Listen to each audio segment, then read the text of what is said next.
et alimente nos peines. On ne sait qui consoler et partager le chagrin, la veuve ou l'orphelin. Entre nous des différences, et même si adversité rime avec diversité, ensemble pouvoir dire en liberté.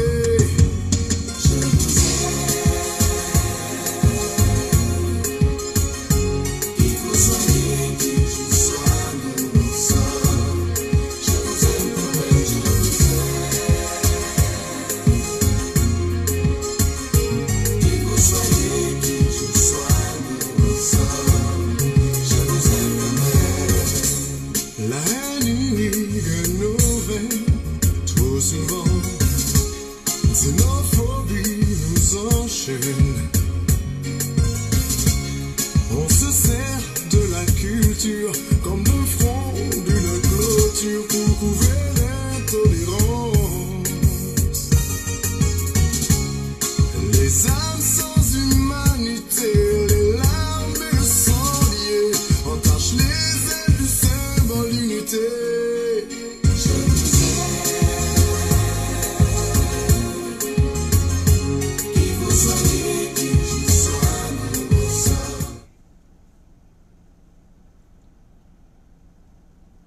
N'oubliez pas de partager, mes chers amis.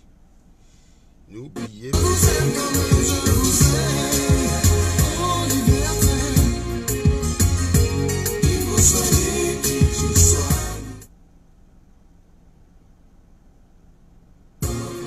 je vous aime comme elle. On peut se réconcilier, penser les blés et gommer les ratures qui salissent la page que l'on doit écrire, nos projets à venir. Accepter, respecter, échanger pour vous.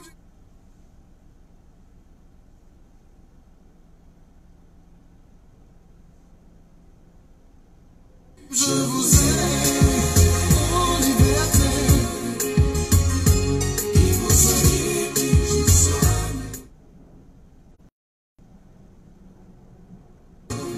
je vous aime comme elle, je vous aime.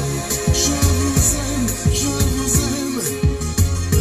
Qui que vous soyez, qui que je sois, nous ensemble. Je vous aime comme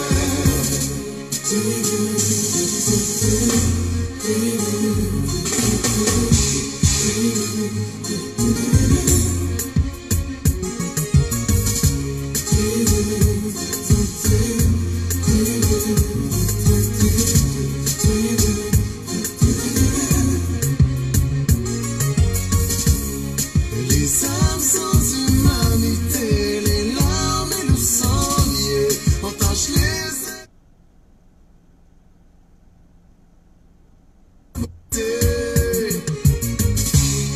Et même si adversité rime avec diversité, ensemble pouvoir dire en liberté.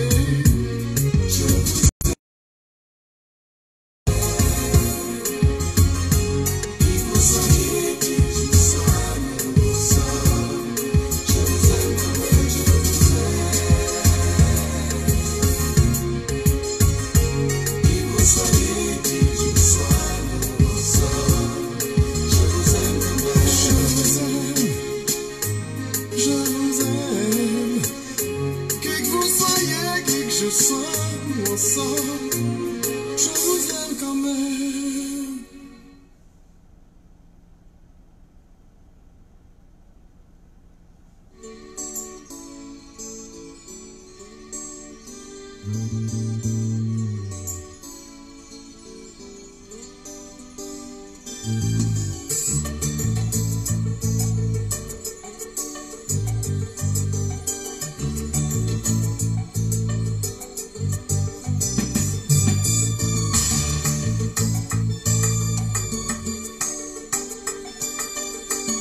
et de te rendre heureux.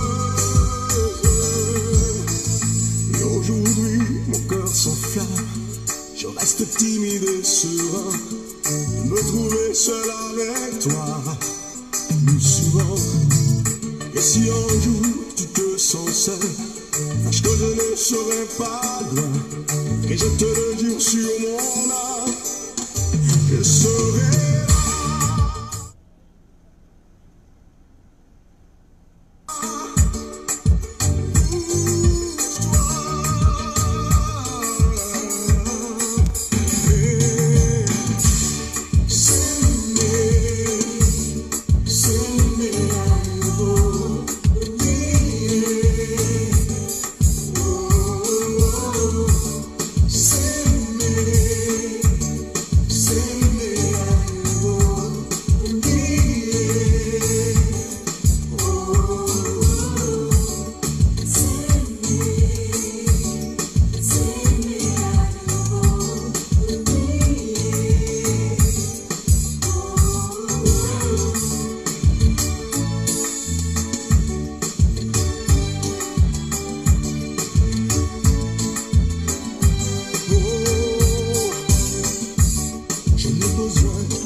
Personne d'autre que toi.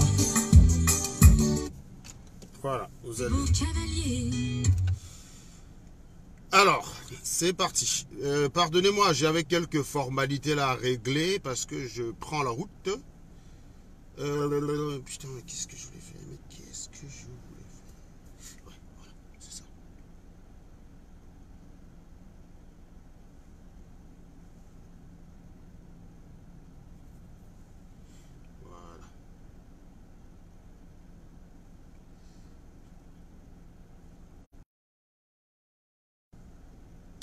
Voilà, très bien. Excusez-moi hein, de ce petit retard. Excusez-moi, c'est pas vraiment fait exprès. Est-ce que je réglais quelques petits détails là avant de m'engager sur la route. Parce qu'une fois que la voiture est lancée, bah, vous savez, vous ne pouvez plus faire n'importe quoi. Voilà. Donc, bonjour mes chers amis. Vous avez vu, j'ai commencé la musique avec une note d'amour pour vous dire que... pour vous dire que je vous aimais, quoi, voilà. Ni plus ni moins, quoi.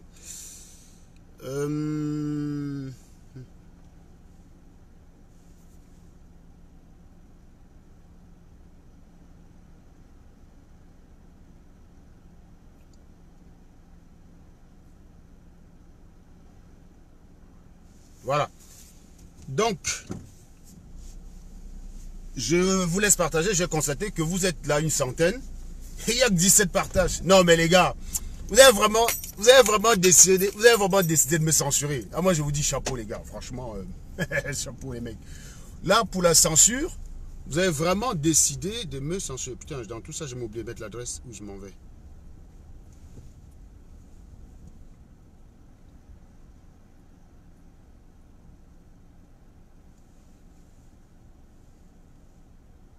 Voilà. Non. J'étais en train de dire que... J'étais en train de dire que je vous respecte. La preuve, c'est que quand vous voulez décider de ne pas faire quelque chose, vous savez faire. Donc vos histoires que vous allez souvent sur les pages des ragots là, vos histoires que vous allez souvent sur les pages des ragots, dire que vous n'aimez pas ce que les gens font. La réalité, c'est que si vous ne voulez pas que ça se voie, vous savez quoi faire. Vous savez quoi faire parce que vous l'appliquez à merveille avec moi. Vous êtes une centaine. Hein, si je regarde, je constate par exemple là à la louche. Voilà, 44 partages, c'est tout. Quand on part du principe que chacun peut être dans 15 groupes, parce que si vous partagez que sur vos pages où il n'y a personne qui vous suit, ça ne sert à rien. Je vous dis, ceux qui m'intéressent, ce n'est pas ceux qui ont beaucoup d'amis. C'est ceux qui sont dans un maximum de groupes. C'est là-bas qu'il faut partager. C'est comme ça, c'est ainsi que ça remonte sur la file d'actualité des gens et les gens rentrent dedans. Voilà. Donc, je le dis toujours ici à chaque fois, hein, que ceux qui m'intéressent, ce n'est pas ceux qui ont 5000 amis. Vous pouvez avoir 5000 amis et les gens vous masquent. On ne vous voit pas. Donc, ce n'est pas intéressant. Donc, qu'étais-je en train de dire? J'étais en train de dire que censurer quelqu'un de façon à ce que plus personne ne voie, n'accède à ce qu'il dit. Vous savez faire. Ben après, vous l'appliquez avec moi. Hein? Vous êtes là, vous êtes une centaine en 10 minutes. Il n'y a même pas 44 partages. Ça veut dire qu'en fait, si on part du principe, et ça se trouve, c'est peut-être 3 personnes, pas plus qui ont partagé, parce que là, je vois qu'il y a Irène qui partage, je dirais, les deux à eux deux, ça fait 25 partages. Voilà, 25 partages pour 2 personnes. En gros, les 44 qui restent, c'est reparti à les 20 qui restent, c'est 125 personnes qui sont là. C'est-à-dire, une personne sur 5 a daigné partager. Alors que vous savez que je ne vais pas prôner de haine dans ce direct. Je ne vais pas faire de tribalisme de bas état, bien sûr. On peut dire que les Bamileke ne valent rien. Mais ça ne veut pas dire qu'on fait du tribalisme. C'est juste qu'on est réaliste. Voilà. Donc c'est comme ça que vous faites en fait. Vous ne partagez pas. Et après vous êtes les premiers à venir dire « Oh, tu en manques de visibilité. » Ben, excusez-moi, même ceux qui sont le plus visibles quand ils font les directs, ils demandent de partager. Donc, à plus forte raison moi-même. C'est parce que c'est la seule chose.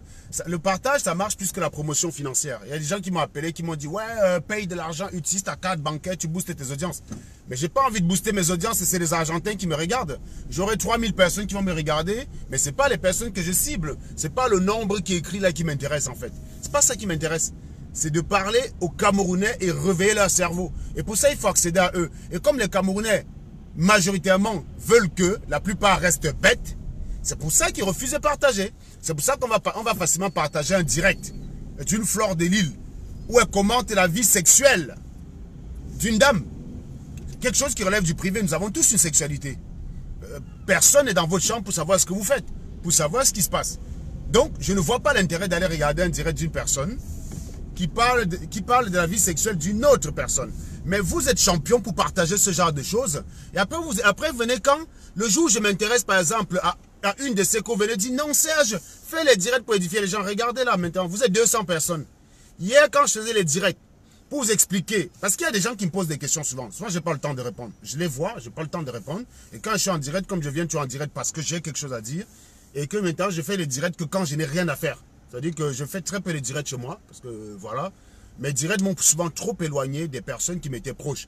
J'ai décidé donc de ne faire des directs qu'au moment où je ne gêne personne. Ou au moment où ça ne lèse personne. Parce que j'ai mes frères même parfois qui essaient de me joindre, ils n'arrivaient pas à me joindre. Des gars qui essaient de m'appeler, qui n'arrivent pas à m'avoir parce que je suis en direct tout le temps. Donc j'ai maintenant décidé que je fais les directs quand je suis en bagnole. Quand j'ai la route à faire et que je sais que sur tout le trajet, je vais avoir la 3G, bah je lance un direct. Voilà. Comme ça, quand j'arrive chez moi, donc je fais le direct à un moment donné où mon temps ne me sert à rien d'autre. Parce que là, mon temps me sert à conduire et ça ne m'empêche pas de faire le direct. Donc, je peux faire 2 choses à la fois, tâches cumulées. Mais faire les directs à la maison, bah, ça vous mobilise le salon, ça vous mobilise l'écran. Les enfants, ils peuvent faire ce qu'ils veulent. Alors que ce que tu dis ne les intéresse pas, ça ne concerne pas mes enfants. Dire, wow, il parle comme ça devant les enfants. Bah, je vous dis, je vous garantis que ce que je vous dis là, quand je suis en direct avec vous, ce que je dis n'intéresse pas mes enfants. Putain, le soleil, c'est violent. Hein? Est-ce que vous voyez même ma tête d'ailleurs? Parce que c'est dommage d'être beau et ne pas être vu. Hein? Donc, je disais en fait que... voilà, je fais les directs à des moments où ça ne dérange personne. Hier, j'ai fait un direct pour répondre à 3 questions. Pourquoi avez-vous décidé de soutenir Maurice Kamto? C'est important parce que les gens ont sur l'habitude de dire tout et n'importe quoi. Donc, pour le coup, j'ai décidé de venir répondre. Deuxièmement, sur quelle base as-tu affirmé que Maurice Kamto, sur quelle base logique peux-tu affirmer que Maurice Kamto a gagné? Ça, c'est une question importante qui justifie mon engagement, qui permet par exemple de me distinguer moi d'un fanatique stupide qui dit quand Kamto dit va, je vais. Moi, je ne suis pas dans cette logique-là. C'est une explication qui est très importante. Troisième question, quelles sont les raisons de votre rupture avec la base? Ces 3 questions-là, je les ai répondues hier dans les directs. Vous pensez que ça n'a pas été partagé? Il y avait que, quand je finissais le direct, il n'y avait que 130 personnes qui regardaient. Alors que le dernier direct sur Flore de Lille d'avant-hier, il y avait 600 personnes. Quand je clôturais le direct, il y avait 600 personnes. Pendant le direct sur Flore de Lille, il y avait des gens qui m'expliquaient que non, Serge, fais des directs pour parler de ton engagement. Fais des directs pour édifier les gens. Dans les raisons pour lesquelles je soutiens Maurice Kamto, il y a la statistique. Oui, je suis mathématicien. Et mes mathématiques doivent me servir à quelque chose dans la vie. Ça ne marche pas toujours. Parce que parfois, l'erreur que nous commettons, c'est de modéliser le comportement des êtres humains comme si c'était des mathématiques. Parfois, je l'ai fait, ça marche pas. Ça ne marche pas en amour, d'ailleurs. Ça ne marche pas dans une relation amoureuse. Ça ne marche pas. Donc, à un moment donné, j'ai cru ça. J'ai cru qu'on pouvait modéliser. Maintenant, ça ne marche pas. Donc, j'ai vu mes limites. Mais ce que je veux dire, c'est que les mathématiques doivent bien servir à quelque chose. Et c'est mes mathématiques qui me permettent d'affirmer un certain nombre de choses. Et pour vous l'affirmer, il faut que je me base sur des outils que je peux vous donner. Je peux peut-être donner l'envie à certaines personnes de faire la statistique par rapport à ce à quoi ça sert. Parce que vous faites des matières au Cameroun, vous ne savez pas à quoi ça sert. Il y a beaucoup de personnes qui ont fait la statistique. On commence la statistique en 4e, hein, mais on fait la fréquence, les classes modales, des conneries comme ça. Ben, c'est des bêtises, hein, c'est des trucs, ça c'est du béaba. On fait même la statistique jusqu'en terminale. Mais c'est du béaba. Jusque-là, c'est zéro. Et beaucoup de gens ne savent pas à quoi ça sert, en fait. Beaucoup de gens ne savent pas à quoi ces statistiques-là servent. Et donc, là, au niveau des élections camerounaises, il y avait un cas typique de l'application des statistiques. Un cas typique qui démontre la rupture entre l'enseignement qu'on donne aux Camerounais et la pratique. Vous ne pouvez pas enseigner aux gens la statistique. Et l'une des choses pour lesquelles cette statistique est valable, vous refusez de l'appliquer. Voilà. Ça, c'est un problème. Donc, il y a quand même d'édification et d'intellectualisme dans la réponse que j'ai voulu apporter sur pourquoi je pense que Maurice Kamto a gagné. Voilà. On me qualifie d'ailleurs traître aujourd'hui, de retourneur de veste, mais sérieusement. Vous m'avez vu dire Paul Biayo. Donc, on ne vous comprend pas. En fait, on a l'impression que vous aimeriez tellement me voir trahir mes convictions pour pouvoir enfin m'attaquer, que vous précédez les choses. Mais dans tous ces gens-là qui me qualifient de traître, m'avez-vous vu dire Paul Biayo? Non. Pas plus qu'on m'a vu dire quand Kamto dit va, je vais. Je ne suis pas dans ces deux logiques-là. Ça, c'est de la logique purement fanatique. Voilà. C'est pareil, je vais vous dire, vous n'êtes jamais content de toute façon quand il s'agit de moi. Dès que je me positionne suivant un angle, vous choisissez l'angle opposé. Et parfois même un angle opposé qui est en contradiction à vous-même. C'est-à-dire que je peux défendre un point de vue que toi, tu partages. Mais parce que tu me détestes, tu es obligé de lutter contre toi-même pour défendre le point de vue inverse. C'est ce qui se passe avec les histoires de viol. Prenez le cas de Modestine Amer-Kamer. Dans l'affaire Modestine Amer-Kamer, vous avez tout souhaité parce que vous ne savez pas répondre à Modestine. Et vous savez qu'une des rares personnes qui peut lui répondre, c'est moi. Vous avez voulu m'entraîner là-dedans. Bah, à votre surprise, je défends Modestine Amer-Kamer, je bénis même ce couple. Ça vous emmerde. Si j'avais décidé d'attaquer Modestine, comme vous voulez, évidemment, ça vous aurait servi parce que vous êtes incapable de le faire. Ça pouvait la fragiliser. Mais en revanche, ce n'est pas comme ça que vous l'aurez utilisé. Je vous vois déjà faire des posts dire que non, Serge Adango attaque Modestine par jalousie parce qu'elle est partie avec Amer-Kamer. Donc, dans tous les cas, vous n'auriez jamais été content. Voilà, c'est comme ça que vous êtes. Dès que je me positionne, vous choisissez le point de vue inverse. Vous avez voulu, certains sont venus me supplier d'aller parler à Modestine, d'aller répondre à Modestine. Certains m'ont même dit, s'il te plaît, fume-la, tu as son remède, bla, bla, bla, bla. Parce qu'elle vous a dépassé. Et la logique est que, le fait est que, si j'avais décidé, moi, de m'ingérer dans cette affaire, massacrer par exemple Modestine, pour une raison stupide, parce qu'il n'y a pas de raison de la massacrer. Elle fait ce qu'elle veut de sa sexualité d'ailleurs. Elle choisit avec qui elle veut. Bref. Mais admettons même que par mauvaise foi, un truc qui ne fait pas partie de mon disque dur, hein, admettons que par mauvaise foi, j'avais décidé d'attaquer. Ou même, vous auriez dit, Serge, tu l'attaques parce que tu es jaloux. Tu l'attaques parce qu'elle a fini avec Amer-Kamer, ça ne te plaît pas, tu n'es pas content, bla, bla, bla. En gros, vous êtes tout le temps, quand il s'agit de moi, obligé de lutter dans une position inverse, y compris même quand ça correspond à vos convictions. C'est ça votre problème. Et c'est ce qui finit toujours par vous jouer les saltous. Vous êtes obligé d'être bête parce que si par exemple je dénonce le viol, toi par principe tu es contre le viol, tu t'es battu toute ta vie contre le viol. Mais il ne faut surtout pas que ce soit Anango qui dénonce ce viol là parce que ça ce n'est pas possible. Non, ça ce n'est pas possible. On ne peut pas laisser Anango dénoncer le viol. Du coup tu es obligé de t'asseoir sur 30 ans de conviction. Renier tout l'essence de ton combat parce que tu veux être en contradiction avec cette force. Vous êtes des chèvres. Vous devenez des chèvres parce que vous ne savez pas ce que ça signifie contredire. Être apte à la contradiction, c'est aussi être capable de donner raison même à l'ennemi s'il a raison. Et de donner tort à un ami s'il a tort. C'est ça qu'on appelle l'objectivité. L'objectivité, c'est de dire à Paul Biya qu'il a raison le jour où Paul Biya a raison. Et de dire à Kamto qu'il a tort le jour où Kamto a tort, quand bien même on serait du camp de Maurice Kamto. C'est ça qu'on appelle l'objectivité. Or, pour vous, l'objectivité a un autre sens. C'est que dès lors qu'on défend Maurice Kamto, tout ce que Paul Biya fait est mauvais. Et forcément, tout ce que Kamto fait est bon. Là, on intègre la religion dans la politique. On s'est dit qu'on commence à décrypter la politique sous un angle purement religieux ou fanatique. C'est-à-dire que tout ce que Jésus fait est bon et tout ce que Satan fait est mauvais. Voilà, une sorte de dualité qui est très simple, hein, ou une binalité. D'un côté, on a Jésus, de l'autre côté, on a Satan, d'un côté, on a blanc, de l'autre côté, on a noir. Et puis, il n'existe pas de nuance entre les deux. Voilà, c'est ça. C'est ça votre façon de voir les choses. Et ça pose forcément problème. Ça pose réellement un gros problème. Parce que on ne discute pas des faits. On parle de tout, mais on ne discute pas des faits. On parle de tout et n'importe quoi. Même si vous décidez de vouloir parler de la sexualité d'une personne, restez sur le sujet. Charles Ateba, il avait l'habitude de dire, si vous cherchez un pays où les gens sont tout le temps hors sujet, allez au Cameroun. Allez au Cameroun, il disait.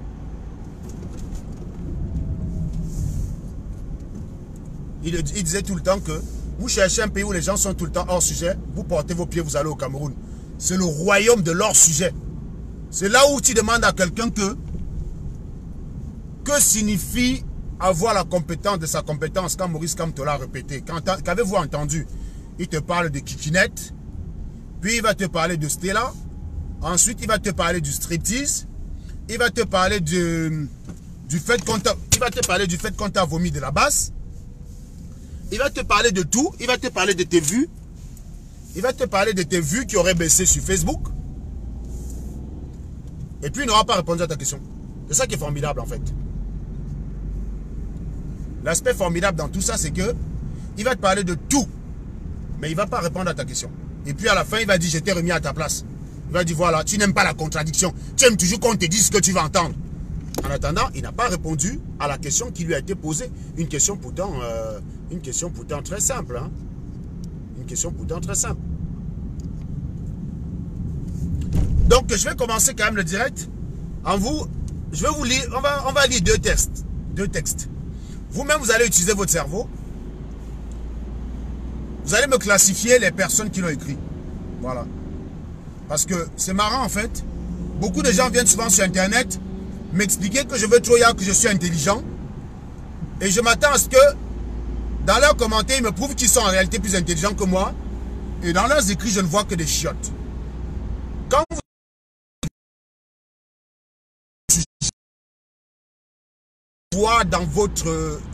on doit voir dans vos écrits quelque chose qui montre que vous en avez quand même dans la tête. Voilà, c'est important. Donc là, je vais vous lire un test de moi-même que j'ai fait hier, une analyse bête. Donc, vous n'arrêtez pas de partager, hein, continuez de partager mes chers amis, il faut partager, il faut continuer de partager bien sûr. Je disais hier dans un texte qu'une chose de bien que font les sardinats, attendez, je disais hier dans un texte que les sardinats ont beau être médiocres, mais quand ils décident de faire, ils font toujours mieux que les tontinards. Voilà ce que j'ai dit. Et le post est sur mon mur, donc je vous demandais de lire et de visualiser toutes les photos. Voilà. Je disais par exemple que voici 14 mois, j'ai décidé de scinder le temps de deux façons. Vous savez que à l'échelle humaine, dans notre échelle, notre temps est scindé en deux. Il y a avant Jésus-Christ, il y a après Jésus-Christ. Voilà, nous sommes donc 2019 ans, 2020. Nous sommes 2020 années après Jésus-Christ. Et je pense que la politique camerounaise doit aussi être vue sous cet angle-là. On doit avoir avant MK et après MK. Voilà, ça permet quand même d'expliquer un certain nombre de choses. Quand on pose les choses de cette façon-là, on arrive à expliquer un certain nombre de choses. Moi, j'ai défini l'origine de l'ère MK par le 8 octobre 2018, date à laquelle il décide de venir publiquement dire qu'il a gagné les élections présidentielles. La politique prend une autre tournure à ce moment-là, c'est-à-dire que même les personnes qui n'avaient jamais prononcé une seule phrase de politique décident de parler de politique. Donc on va scinder le temps en deux parties, avant MK et après MK. Par exemple, si on veut dire janvier 2018, il faut dire 10 mois avant MK. Voilà, 10 mois avant MK. Évidemment, 2 ans avant MK. Et nous sommes donc là, 1 an après MK, environ 14 mois après MK, très exactement. Ça permettra de comprendre les choses. Avant MK, que se passait-il? La politique était un sujet marginal. La politique était un sujet marginal qui ne concernait que très peu de personnes sur Internet. Très peu de personnes. Vous voyez très peu de posts sur Internet. Même quand vous alliez dans les posts comme LCD, les groupes comme LCCLC, vous voyez très peu de posts ayant un trait à la politique. Et ce n'était d'ailleurs pas les posts les plus commentés, hein, il faut le reconnaître, il faut le rappeler ici d'ailleurs. Ce n'était pas les posts les plus commentés, hein, les posts sur la politique. En revanche, un post sur une pute ou sur une nana qu'on aura affiché dans un quartier, c'était 3000 commentaires, 25 000 partages, 72 000 likes. Voilà comment ça marchait à une époque. Et donc, c'était un public clairement bien cloisonné. C'est-à-dire que ceux qui parlaient de politique, ils étaient quelques-uns. C'était vraiment cloisonné. C'était vraiment cloisonné. On ne voyait pas, par exemple, une abeille sur un direct politique. On ne voyait, par exemple, pas une abeille sur un direct positif. Donc, c'était assez cloisonné. On pouvait me voir parler de politique, on pouvait me voir parler d'un certain nombre de choses. Mais, par exemple, une certaine race de personnes ne se mêlaient pas à la politique. Donc, il y avait un cloisonnement quand même qui gardait une certaine clarté dans les messages politiques qui pouvaient avoir lieu sur Internet. À la fois côté Sardina comme côté Tontina. Que se passe-t-il après l'ère MK? Après l'ère MK, il y a un espoir qui naît. À savoir un espoir d'un changement à la tête du Cameroun. Espoir d'ailleurs que j'ai caressé moi-même. J'ai caressé cet espoir-là. Du coup, on se retrouve avec des vendeuses de robes en plastique qui parlent de politique. Hein? Des aides-soignantes qui viennent parler de politique. Des vendeuses de peluches, des vendeurs de peluches qui parlent politique. Des sans-papiers qui décident de parler politique. Des chômeurs qui décident de parler politique. Des laveurs d'assiettes dans les restaurants et des serveurs de cantine ou bien des déménageurs qui décident de parler politique. Et tous parlent politique en menaçant Paul Biya. Un peu comme s'ils pouvaient le tutoyer en fait. Vous voyez ce que je veux dire? Donc on a eu tout ça. Mais mieux que ça encore, on a eu des gens qui étaient abonnés à des pages de putes sur Internet qui ont commencé à décider de parler de politique aussi. Bon, voilà. Évidemment, ces gens-là ne sont pas des experts en analyse politique. Ils ne sont pas capables de venir poser un problème politique, l'analyser et déduire des solutions. Non, c'est du « Kam te ayop, Kam te ayop, Kam te dépasse Paul Biya dépasse ceci ». Bref, que des phrases à la con du niveau primaire. Parce que la phrase « tel te dépasse », c'est une phrase en réalité qui ne veut rien dire. Vous faites ça en dissertation, vous écrivez une phrase comme ça dans une dissertation, vous avez 0. Pour pouvoir dire qu'une personne dépasse l'autre, il faut déjà ramener ça à une échelle de référence. Ça signifie donc que c'est un référentiel. Voilà. Si les critères, c'est la taille. Si on veut parler des critères en termes de taille humaine, ben je peux considérer, par exemple, que ben je suis plus grand peut-être que, je sais pas moi, Dreboni. Voilà. Je suis plus grand. Si le critère c'est la taille, ben je suis plus grand que Dreboni. Mais ça se trouve. Si on change de critère maintenant, on dit le critère maintenant c'est le sgeg, c'est-à-dire le ndeng. Ben il est possible que Dreboni ait une plus longue que la mienne. Qu'est-ce que j'en sais? Donc si on change de critère et on dit non, non, non, non, Serge, le critère ce n'est plus la taille. Le critère maintenant c'est la taille du ndeng. Là, il est possible que Dreboni, qui en réalité est plus petit que moi, ait un ndeng plus long que ça reste possible. Donc il faut définir les critères avant de dire que quelqu'un dépasse l'autre.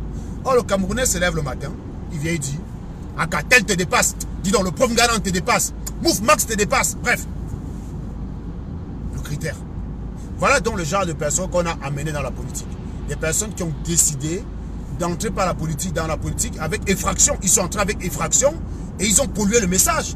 Parce que décidé de se mêler à la politique, on avait une certaine éthique. Celui de prêcher avec l'exemple. On prêchait avec l'exemple. C'était de l'éthique.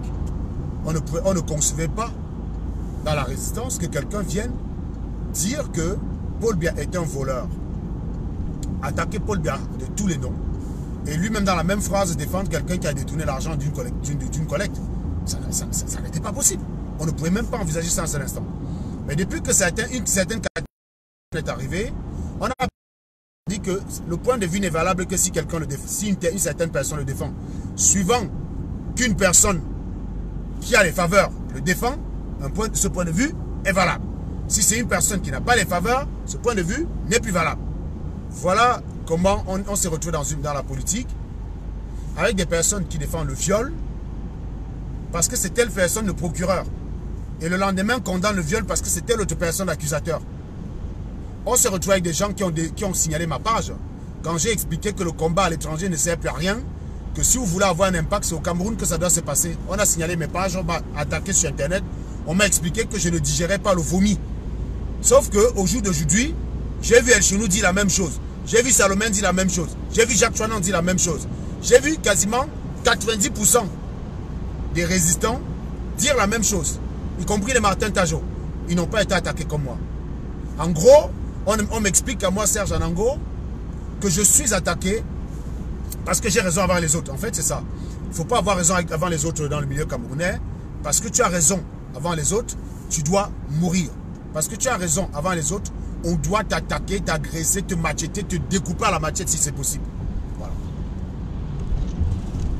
Voilà ce que la politique est devenue au Cameroun. C'est ce que la politique est devenue. Donc c'était mon introduction pour dire comment on a décidé de tout tirer vers le bas dans ce pays-là. Et quand on parle de tirer justement vers le bas, on va s'intéresser à un de ces êtres qui a souvent tendance à donc, tirer les échanges sur Internet dans le bas, vers le bas autant pour moi. Les personnes qui ont tendance à tirer les échanges vers le bas. Donc je vais m'amuser quand je vais m'arrêter là quelques secondes, parce qu'il faut qu'on le fasse à l'arrêt. J'ai besoin de lire son texte. J'ai besoin de lire son texte pour lui répondre. Donc je vous laisse encore quelques secondes pour partager le direct. Et ensuite on attaque la deuxième partie, m'intéresser à ce lieutenant de la grosse vache Flore de Lille, qui depuis un certain temps s'est fait remarquer, mais comme je ne vois pas ses posts, on me l'a envoyé par WhatsApp ce matin. J'ai décidé parce que j'ai décidé de lui répondre. Voilà, comme ça, pour le fun. Donc on va s'amuser à lire ce qu'il écrit lui-même. Et on va le lire. Peut-être parfois il y a des gens qui écrivent des conneries. Ils ne se rendent pas compte des conneries qu'ils ont écrites jusqu'à ce qu'on le leur lise. Ça arrive, ça arrive. Donc on va le lire ici, là. Et puis, vous allez vous-même dire ce que vous en pensez. Et puis voilà. Donc je vais m'arrêter dans quelques secondes. Et je vais procéder naturellement à la lecture. Ça vous laisse encore quelques secondes de partager. Hein. Ne soyez pas avare des partages. Si vous estimez que l'analyse est pondérée et juste, bah, il faut le faire, il faut le partager. Et puis voilà.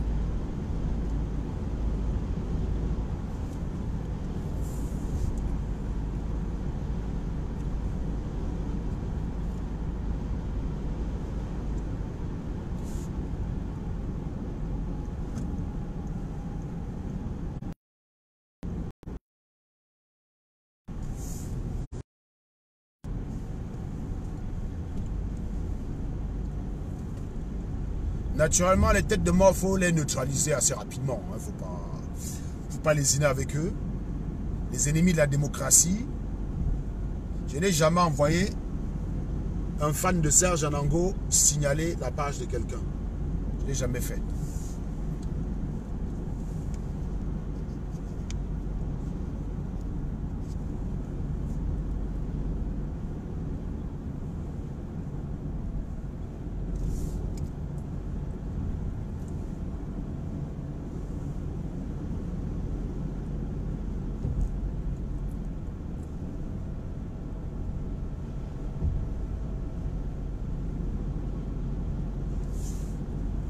Est-ce que vous êtes en train de partager, les amis? Ça partage, là? Ça partage?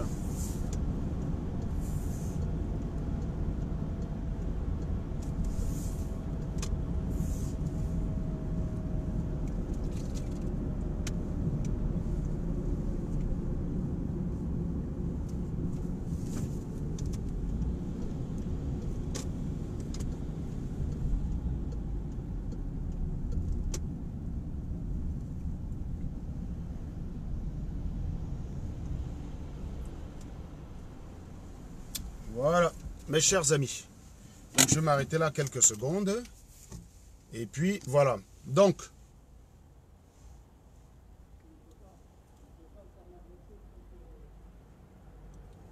est-ce que vous êtes prêts? Vous avez partagé? Voilà. Donc, je m'intéresse aujourd'hui à un gars qui s'appelle le bon Didabel. Donc, depuis que j'ai dit que je vais faire son direct, j'ai des gens qui m'ont envoyé des informations assez intéressantes, ma foi. Hein. Déjà, qui m'a envoyé des informations assez intéressantes. Donc, le monsieur, l'impétrant du jour, s'appelle le bon Didabel. C'est important, je vous montre à quoi il ressemble. Hein.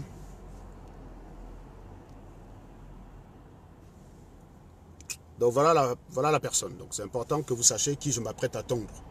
Voilà. Donc, je vais m'occuper un peu de lui. Ça me permettait que j'avance un peu là parce que j'ai la lumière du soleil là qui me dérange un petit peu.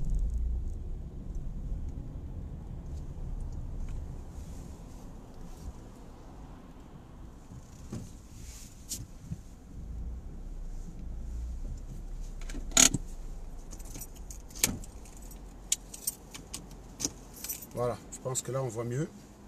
Donc, on va regarder. Alors, ce monsieur dit qu'il est intellectuel. Alors, il dit qu'il est banquier ou je sais pas trop quoi là. Donc, je vais lire le texte, son texte avec vous-même. Et c'est comme ça que je vais lui répondre parce que son texte était tellement long que je me suis dit non, je vais pas me casser la tête à lui répondre par écrit.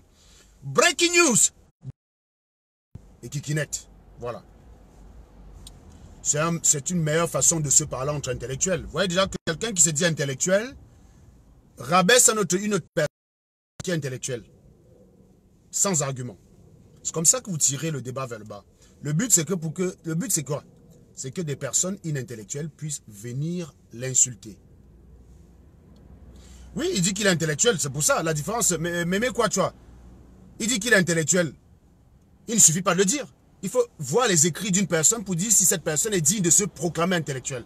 Si tu dis que tu es intellectuel et tu as des commentaires de barre, ce n'est pas ça. L'intellectualisme, ce ne sont pas les diplômes. Il faut vous détromper là-dessus. Hein. C'est là où je vous dis, vous êtes souvent givré du cerveau. Vous pensez parce que quelqu'un... Je ne viens pas me proclamer intellectuel parce que j'ai des diplômes. Il y a beaucoup de gens qui ont des diplômes qui ne sont pas des intellectuels parce qu'ils sont incapables de produire une analyse. J'ai fait un direct l'autre jour pour massacrer la vieille vache de Fleur de Lille. Voilà. Donc je l'ai massacré. Mais je ne l'ai pas massacré avec de la calomnie. Je ne l'ai pas massacré avec du dénigrement gratuit. Je l'ai massacré avec ses contradictions et ses incohérences et ses incongruités. Voilà. Donc lui, il veut me répondre. Je m'attends à ce qu'il fasse le même exercice. Qu'il prenne par exemple ma vidéo et dise par exemple à tel endroit, je dis telle chose qui n'est pas exacte. Le mathématicien, ingénieur, sexologue Anyango, dans son dernier direct depuis son centre de recherche Blablacar, nous a encore pondu une grosse ineptie sur le couple au billet d'avion à 8 000 € pour goûter ça. En matière d'introduction, quand on est intellectuel, on peut faire mieux. Bon, je vois pas. Honnêtement, quand je vois ça, je ne sais pas ce que je réponds à ça. Mais je suis sûr qu'un idiot ou une abeille, en ayant écouté ça, a dit tu es le remède de Serge. Bon, on continue. On continue.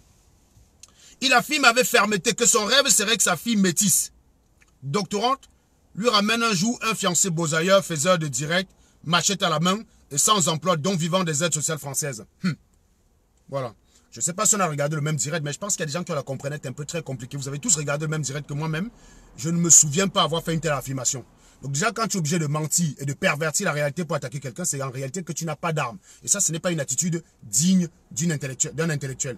Moi, vous ne me ferez jamais faire un exercice pareil. Cet exercice est facile et à la portée de n'importe quel idiot. La preuve, il peut le faire. N'importe quel abruti peut décider pour attaquer une tierce personne, de lui prêter n'importe quel propos pour mieux le combattre. C'est-à-dire que je peux rester comme ça. Je ne sais pas comment combattre, par exemple, France Biolay qui commente là. D'ailleurs, que j'ai vu, on a dit que c'était mon faux profil. Vous me voyez bien avec mes deux menteurs commenter. Il y a Sabrina qui commente France Biolay. Mais ça ne va pas vous empêcher après de dire que ce sont mes faux profils. Soit. Si je suis obligé pour attaquer France Biolay, de lui prêter des propos qu'elle n'a pas tenus, c'est bien que j'ai rien contre elle. M'avez-vous un seul instant dit que mon rêve, c'est que ma fille métisse, il précise fille métisse. Vous voyez, c'est à peu près de la stigmatisation. Genre, mais pointe que ce n'est pas une des nôtres. Je suis très heureux que ma fille ne soit pas une des vôtres. Hein. Ne croyez pas, vous croyez me faire mal avec ça. Ma fille ne se reconnaît pas comme Camerounais et je suis le premier à lui rappeler que tu n'as rien d'être de Camerounais. Donc clairement, en matière de renier ses origines, vous ne trouverez pas mieux que moi. Ça c'est clair, net et précis. Donc, mieux vous reniez mes origines, vous me faites plaisir. Voilà. Ahmed Kamé n'est pas que faiseur de direct. Ahmed Kamé a un boulot. Il est DJ. Que ça vous déplaise, c'est un travail. Vous dénigrez le travail des gens parce que ça ne vous parle pas. Mais ceux qui ont un boulot qui doit vous parler, par exemple ingénieurs, médecins, docteurs, quand ils n'ont pas vos faveurs, vous les dénigrez quand même. Dans le même texte, tu dénigres un DJ et tu dénigres un ingénieur. Qu'est-ce que tu veux au final? Tu veux des chômeurs, des ratés, des abrutis? C'est ça que tu veux au Cameroun? Des gens givrés comme toi, mon cher, le bon Didabel? Je te dis, le bon Didabel, s'il vous plaît, s'il est là, ne le bloquez pas. Qu'il mette son numéro je l'appelle, il vient m'affronter en face. Parce que c'est trop facile d'aller écrire des conneries sur ton mur et on te dit tu es le remède de Serge Anango. Je vous rappelle qu'un remède, pour être efficace, doit affronter la maladie. Ne dites pas que vous êtes le remède des gens en vous cachant chez vous. Dans ce cas, Koun est aussi mon remède. Bertie le Camit est mon remède. Je sais pas moi, Colin Nana, c'est mon remède. C'est marrant, vous passez votre temps à dire tel est ton remède, tel est ton remède. Au final, un remède qui ne change rien puisque je suis toujours là, vous fumez. Un remède, ça voudrait dire que je suis malade, j'ai été guéri. Admettons que vous fumez, c'était une maladie. Mais quelqu'un est mon remède, s'il arrive à me faire taire, par exemple, c'est la logique. Donc, si vous dites qu'il est mon remède, eh bien qu'il mette son numéro ici, là, parce que vous avez remarqué que Facebook ne permet plus d'inviter des gens à l'écran. Donc, je peux l'appeler. Hein, on met sur haut-parleur. Bluetooth de la voiture, s'il a les couilles. Un DJ, c'est un métier. Si vous insultez les DJ, on pourrait croire que non, les seuls métiers qui vous parlent, c'est les métiers d'intelligence, c'est les métiers raffinés, ingénieurs, médecins, enseignants. Eh ben non, même ça vous insultez. Même ça vous insultez. Dans ton poste, tu insultes un docteur en psychologie qui a travaillé pour l'ONU, qui a travaillé pour des laboratoires de recherche. C'est prouvé. C'est pas parce que vous ne voulez pas aller chercher. Et vous avez des références pour que vous puissiez vérifier et la contredire. C'est prouvé, c'est vrai. Ne vous en déplaise. Voilà une autre abruti. Mais quoi, tu vois? Je vais te répondre et je vais te bloquer. Comme vous êtes tellement idiot, tu dis que j'ai demandé 150 € à Koun. Vous avez vu les affiches qui avaient été placardées au Cameroun? Les affiches qui avaient été placardées au Cameroun le 18 mai 2018. C'est l'argent de la cotisation. Donc je vais te montrer ça et ensuite je te bloque, mais quoi, tu vois, parce que les gens...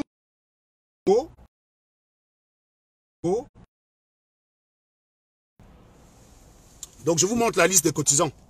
J'ai fait plusieurs fois, mais comme vous refusez de voir. Voilà les gens qui ont cotisé. Voilà les gens qui ont cotisé pour cet événement-là. Regardez. Vous voyez? Voilà les gens qui ont cotisé. D'accord? Même moi-même j'ai cotisé. Même moi-même j'ai cotisé. Koun a cotisé 150 € parmi tant d'autres. Koun a cotisé 150 € parmi tant d'autres.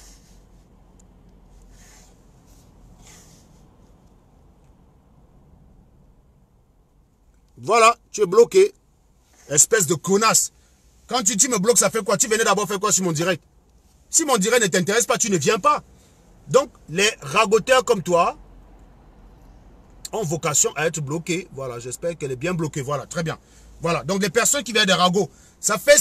J'ai monté cette capture au moins 500 fois. Vous allez écouter Koun. Et d'ailleurs, même, là où vous êtes même encore bête, c'est que la capture d'écran que votre cher Koun là vous montre, c'est un virement qu'il adresse à mon petit frère, non pas à moi. C'est-à-dire qu'il fait le virement à mon petit frère et il vient dire que je lui ai demandé l'argent. Donc quand tu demandes l'argent à West Union, à Serge Anango, il vient à ton petit frère, c'est ça? C'est comme ça que ça marche dans votre pays. Quand vous décidez d'être bête, hein, vous n'êtes même pas bête à moitié. Regarde une vieille dame comme ça là. T'as pas honte? Et dites-vous qu'une dame comme ça élève des enfants. C'est assez inquiétant quand même, mais quoi, tu vois? Une vieille mochetée laide comme toi là, tu élèves des enfants.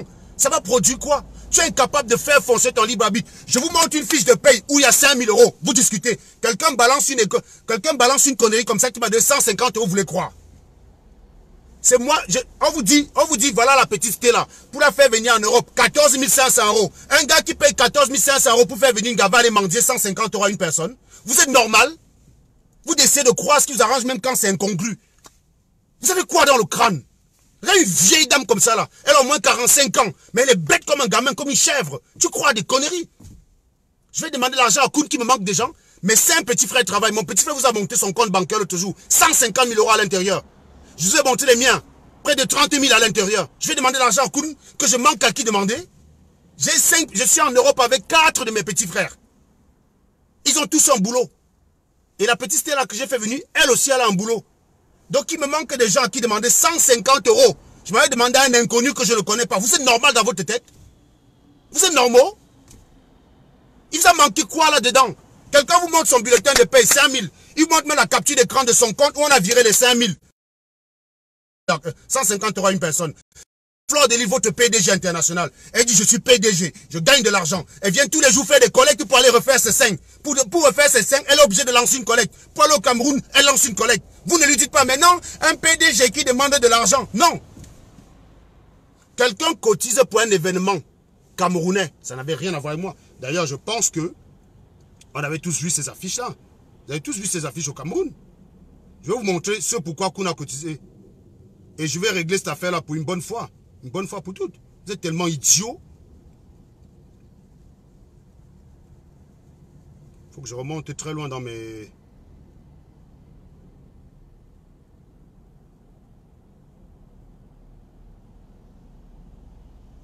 Quand les Camerounais décident d'être bêtes, ils ne sont pas bêtes à moitié. Hein. Et le pire, c'est que des gens comme les mafieux comme ça, là, qui peuvent corriger Koun. Et du Koun. C'est vrai, on a le mal de Serge Anango, mais là, tu exagères. L'argent que tu as cotisé, c'était pour autre chose. Ces gens-là qui peuvent le lui dire, ne le lui disent pas. Ils ne lui disent pas. Ils ferment leur gueule. Ils ferment leur gueule. Et après, ils viennent sur Internet dire, oh...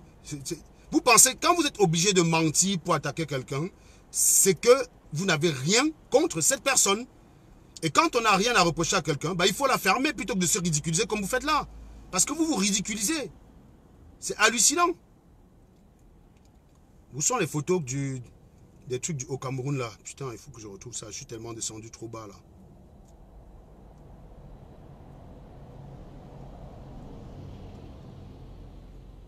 Vous allez voir ce à quoi a servi cet argent-là. Ils oublient que dans la même liste, moi-même, j'avais cotisé. C'est assez quand même énervant de voir les vieilles dames avoir une attitude de chèvre comme ça. Parce que c'est énervant dans le sens que vous dites, mais putain, elle a des enfants, celle-là, sans doute. Il y a quelqu'un qui a dû la croiser, comme on croise une truie, pour produire un rejeton qu'elle va élever avec ce niveau d'intelligence. C'est assez inquiétant. Je vous le dis sincèrement.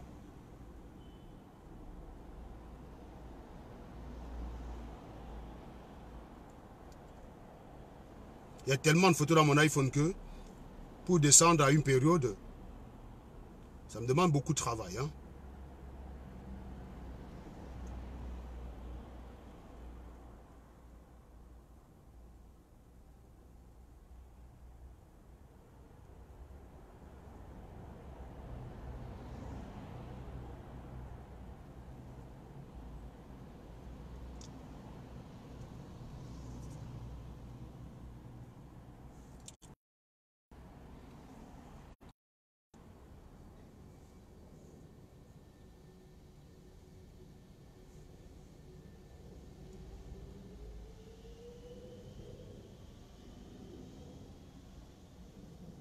Excusez-moi, j'ai un peu du mal. Hein, parce que je suis monté tellement loin, au final, que j'ai traversé tout ça.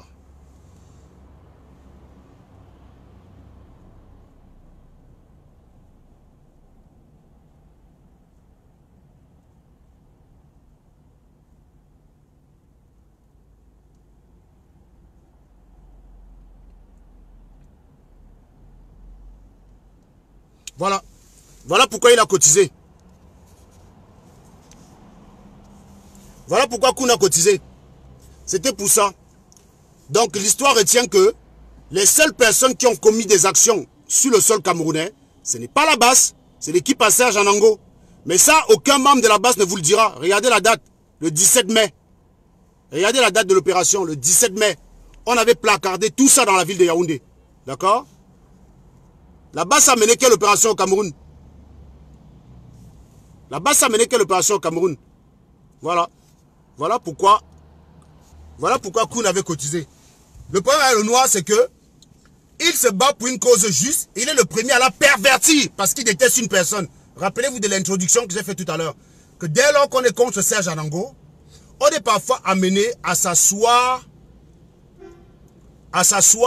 On est parfois amené à s'asseoir sur ses propres convictions juste parce qu'on est contre Anango. Voilà quelqu'un qui a cotisé pour qu'on placarde ces affiches sur lesquelles sont écrits week-end de chassement, poste central, Douala Ndokoti, Bafoussam Carrefour, Biak, Tchang, tous ensemble pour dire non.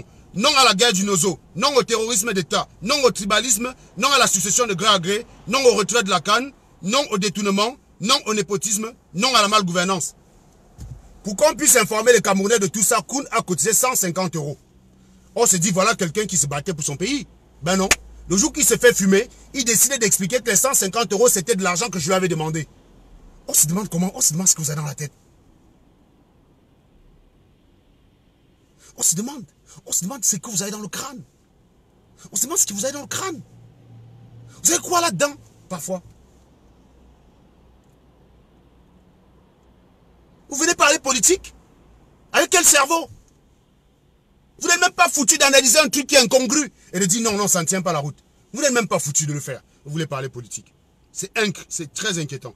C'est bien ça qui a tiré la politique camerounaise vers le bas. C'est le fait que des vieilles chouettes comme ça, là, qui habituellement étaient abonnés au Congo, ça, par exemple, une abrutie comme Aimé Kouachouala. Si j'avais décidé de faire un direct sur la statistique, elle n'aurait pas été dans ce direct. Elle est dans ce direct parce que ça parle de Flore et de son lieutenant. C'est pour ça qu'elle est là. Mais ce n'est pas parce que je parle de Flore et de son lieutenant que je vais avoir des analyses, du quartier.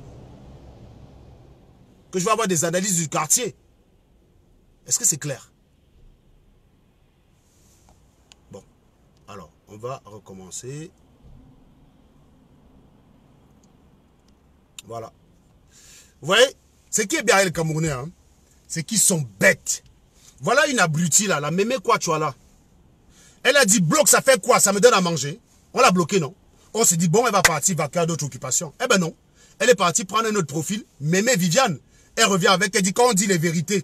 Quelle vérité tu as dit, madame?